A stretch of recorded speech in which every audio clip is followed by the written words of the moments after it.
habits that they feel don't serve them well.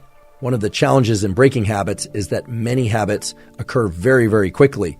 And so there isn't an opportunity to intervene until the habit has already been initiated and in some cases completed. If a set of neurons is very electrically active, it's likely that over time, those neurons will communicate with themselves more easily because of changes in things like NMDA receptor activity, the recruitment of additional receptors, etc. It's essentially a cellular and molecular explanation for how something goes from unlearned to learned to reflexive. In order to identify a specific protocol that one could apply in order to break habits, how do you take two neurons that underlie a habit out of synchrony? How do you get them to fire asynchronously?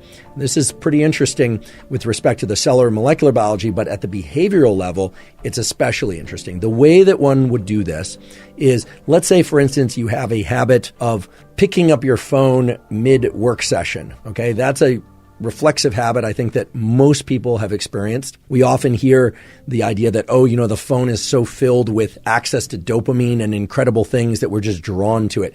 But if you notice what's happened with phone use over time, most people, including myself sometimes, I admit, find ourselves just looking at our phone or find ourselves in a particular app without actually having engaged in the conscious set of steps of, I'm really curious what's going on in this particular app. I'm really curious what's going on in this particular website. You just sort of find yourself doing it because the behavior of picking up your phone is sort of reflexive or has become fully reflexive. So the literature says there are a number of ways to break these sorts of habitual behaviors or reflexive behaviors. Most of those approaches involve establishing some sort of reward for not performing the activity or some sort of punishment for performing the activity.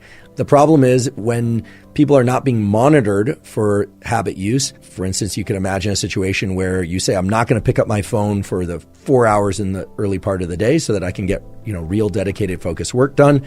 Unless someone's monitoring them, then people don't tend to monitor themselves completely enough that they punish themselves completely enough that they break the behavior. In other words, the punishment isn't bad enough in order to break the habit, which just speaks to how powerful these habits are once they become reflexive. They're just very, very hard to override.